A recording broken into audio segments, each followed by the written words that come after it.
Hi, this is Holly from The Sweet Simple Things, and welcome to my channel where we make healthy and nourishing recipes the whole family will love.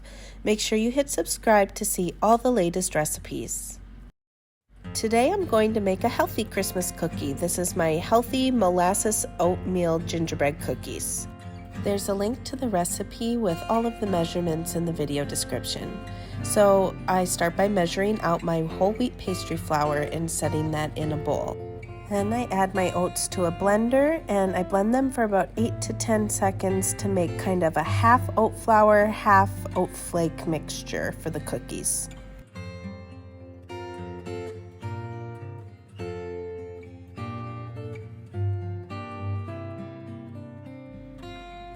Go ahead and add the oatmeal to the flour. And then we are also going to add the rest of our dry ingredients to this bowl as well. So I'm going to add some baking soda, some salt, some ginger, cinnamon, some nutmeg, ground cloves, and then I am going to whisk it all together until it's evenly mixed.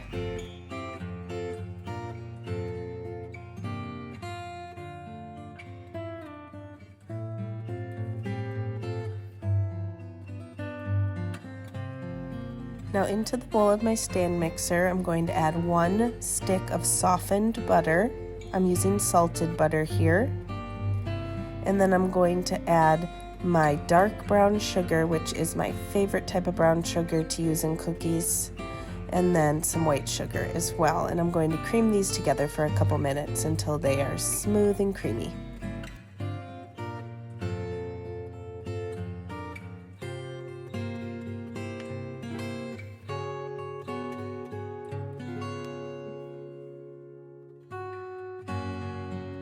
Then we'll add the rest of our wet ingredients and beat after each addition. So I'm going to add my egg and then beat it in.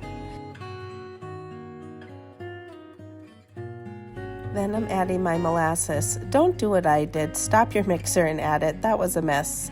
And I ended up having to really scrape it all back down into the bowl. So make sure you stop your mixer before dumping that in there. That's the smart thing to do.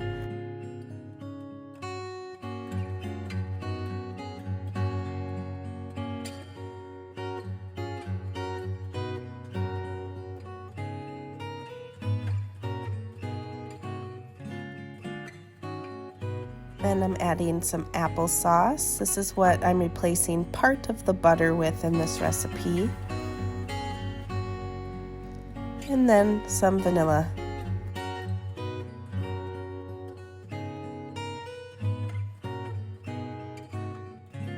Add your dry ingredients and beat until it is thoroughly combined into a nice stiff cookie dough. This is a dough that will do best if you can chill it for 3 to 4 hours. So after mixing it together, cover it, put it in the fridge for 3 to 4 hours, and then scoop out your cookies. Otherwise, they will get very runny in the oven. And I also recommend, if you're using a stand mixer, just do a couple folds like I am here to make sure that there's no molasses sitting at the very bottom, that everything is evenly mixed, and that way you will get the best texture possible when you bake these cookies. After it has chilled for 3 to 4 hours, scoop out your cookies onto a parchment paper lined baking sheet and make sure your oven is preheating to 350 degrees.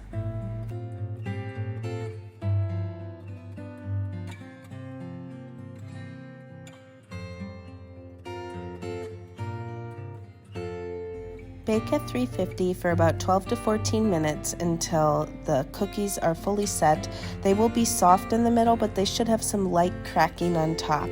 When they are done, remove them from the oven and allow them to cool while you make the glaze. I'm doing some powdered sugar, a tablespoon of milk, just a splash of vanilla extract, and a pinch of cinnamon, and then I'm going to whisk this until smooth. Once your cookies have cooled for at least 20 minutes, it should be a good time to paint on the glaze. So just use a pastry brush and do a very thin layer of the icing on each cookie. If you want these really full of icing. You're going to have to probably make more than my recipe calls for.